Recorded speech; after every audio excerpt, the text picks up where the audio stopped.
Гаймарит жазгы күзгү ала шалбыртта кармоочу оору.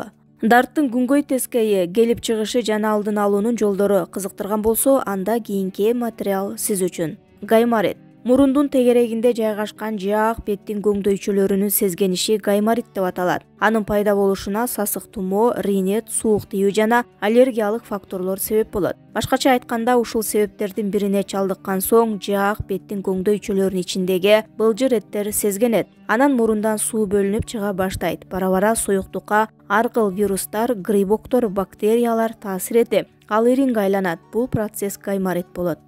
Гаймариттин белгилери: мурундан бырылдап суу куюлат, баш салаңда ооруйт, мурун бүтөт, дем алуу начарлайт, азот иштерде оорушу мүмкүн, температура бериши мүмкүн. Гаймариттин түрлөрү: гаймарит, ринит, сасык тумоо, суук тиүү сыяктуу кеселдер күчөп, узакка созулуп кетсе, көп учурда гаймаритти жаратат. Өнөкөт гаймарит дарыланбай же толук дарылабай коюудан улам гаймарит кармап, кайра басаңдай берген шартта ал оорунун өнөкөт түрүнө айланат. Өнөкөт гаймарит адатта колдонгон дары-дармектерди тоготпой калат. Мында гаймариттин эле белгилери узак убакытка созулат. Мисалы, мурундун бүтүшү, баштын оорушу, бырылдап суу куюлуу, дем алуунун начарлашы. Гаймаритти дарылоонун элдик ыкмалары: лавр жалбырагы. 3 чоң лавр жалбырагын мискейге салып, үстүнө аларды көмгүдөй кылып суу куясыз. Андан отту күйгүзүп, суу кайнары менен кайра өчүрөсүз. Ысык абалында ага кичинекей сүлгүнү салып, суусун сиңиргенден кийин сүлгү менен мурунду, бетти жаап, муздаганча чалкалап жатасыз. Дарылоо курсу 6 күн.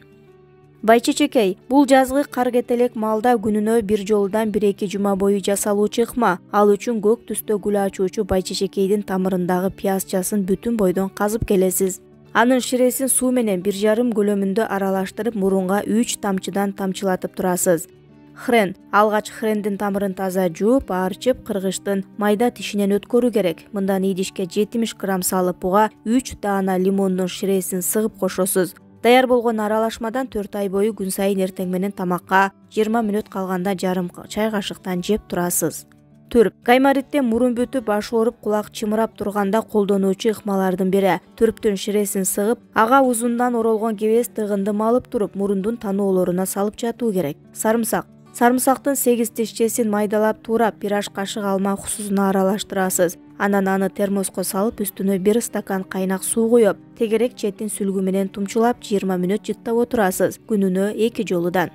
Дарылоо жолдору: гаймор көңдөйүнүн тушун медициналык ийне менен тешип, ириңдүү былжырды сордуруп алып, ордуна антибиотиктерди куюп, жууп тазалоо. Антибиотик дарысын кан тамырга саюу, ооруну басаңдатуучу каражаттарды берүү, кан тамырларды кеңейтүүчү, шишекти таратуучу дары-дармектер, ангистаминдик дарылар, операция. Эгер дары-дармектер жардам бербесе.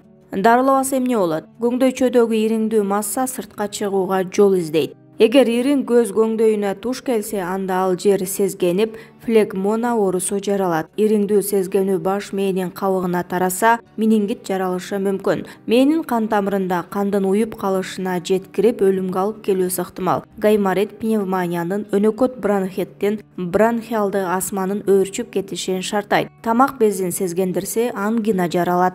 Мурунду жуучу каражаттар. Дарылануу кезинде мурунду жууп тазалоодо зарыл. Фурацелин дарынын 1 таблеткасын упадай талкалап, 1 литр жылуу сууга салып эритүү керек. Аны 4-5 жолкуга бөлүп чайкайсыз. Диоксидан 1% болгон 1 суткада 70 миллиметрди 2-3 маал бөлүп колдонсо жетиштүү. Дарыканаларда сатылуучу деңиз тузунан даярдалган даяр эритме. 2-3 маал жуу. Аталган каражаттарды улам алмаштырып колдонсо да болот. Аллергия жаратар же жаратпасын билүү үчүн алгач кичине гана колдонуу менен текшерип көрүңүз. Элдик медицинадан: кочкор тузу менен 2 маал чайкоо. 200 грамм жылуу сууга 1 чай кашык туздун 3/1 бөлүгүн салып, кочкор тузун алдын ала 2-3 сыйра жууп алуу зарыл. Дары чөптөр менен 3-4 маал чайкоо. Ромашка, ит уйгак, календула. 1 чай кашык кургатылган чөптү 300 грамм ысык сууга салып, 1 кайнатып алып, сүзүп, анан жылуу кезинде колдонуу сунушталат. Эскертүү: аталгандарды кезектештирип 1-2 апта колдонсо жакшы. Эске алыңыз, гаймаритте мурунга ысык, грелка, туз, ысытылган мата жана башка басууга болбойт. Бул ириңдин башка органдарга таркалуусуна жол ачат. Мурунду бир жолу тештирип тазалаткандан кийин пункция деле тазалатууга туура келе берет деген түшүнүк туура эмес. Бул адамдын өзүн карап күткөнгө жараша болот. Хондроз кызыктай мүнөзгө ээ оору. Эртедир кечтир дээрлик ар бир адам бел оору менен кезгелет. Ошондо ал чоюлуп же сууктап калуудан улам бели бир ирет ооруп койсо сүйүнүүгө тийиш. Себеби көп учурда бел оору улам кайталап ооруй бере турган мүнөзгө ээ. Буга себепчи кеңири тараган остеохондроз. Келгиле, бул кандай дарт, себептери жана кесепеттери тууралуу чогуу аныктайлы.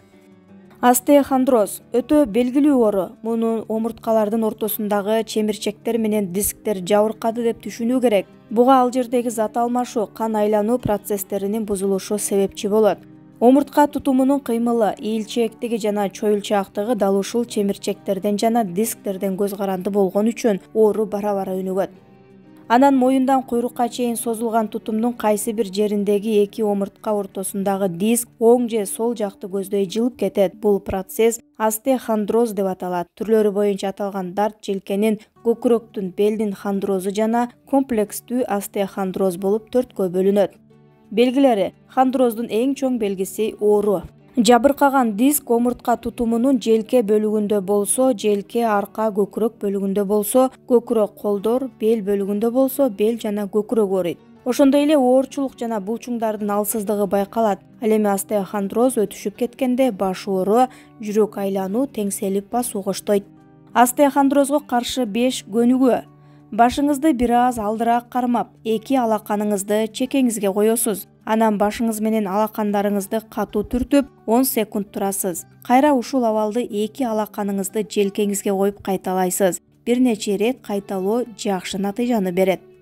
Отургучка отурган абалда эки колду ылдый таштайсыз. Анан башты арткараак кетирип, жай абалда сол жакка кыйшайтып, 30 секунд отурасыз. Ушул эле көнүгүүнү оң жакка, кайра сол жакка кайталап туруу керек. Эки ийниңизди жогору көтөрүп, кулактарыңызга жеткирүүгө аракет кылыңыз. Ушул абалда 10 секунд, кайра түшүргөн абалда 10-15 секунд кылып көнүгүүнү бир канча жолу кайталаңыз. Бүткөндө бир ийниңизди көтөрүп, экинчи ийниңизди түшүрүп, 10 секунд, кайра тескерисинче 10 секунд туруңуз. Башыңызды эгиңиз көкүрөгүңүзгө жеткидей кылып, ылдый түшүргөн көнүгүүнү 5 жолу кайталаңыз. Башыңызды жай жана бирдей ылдамдыкта артка, алдыга, оңго, солго кыймылдатып отуруңуз. Күн сайын муну 3 ирет жасап турган жакшы. Статиялары. Биринчи статия. Мында оору сезилбейт. Болгону кыймылдаганда бел тараптан ыңгайсыздык байкалат. Экинчи статия. Эки омуртка аралык диск жабыркап, ошол жерде оору жаралат. Үчүнчү статия. Мында ошол диск бир тарапты көздөй тээп, омурткалар жабыркаган болот. Төртүнчү статия. Кыймыл аракет кылууга мүмкүн болбой калат. Себептери. Хондроз оорусунун өнүгүп отурушу эмнеден улам болорун медицина толук изилдей элек. Ошентсе да көпчүлүк окумуштуулар буга организмде зат алмашуунун жана кан айлануунун бузулушу, табигый картаюу процесси себепчи дегенге таянышат. Мындан тышкары остеохондроздун күчөшүнө кийинки факторлор таасир этиши мүмкүн. Семирүү, тамеки тартуу, узакка отуруп иштөө, ашыкча физикалык оорчулук, стресс, экологиялык жаман шарттар, инфекциялык оорулар.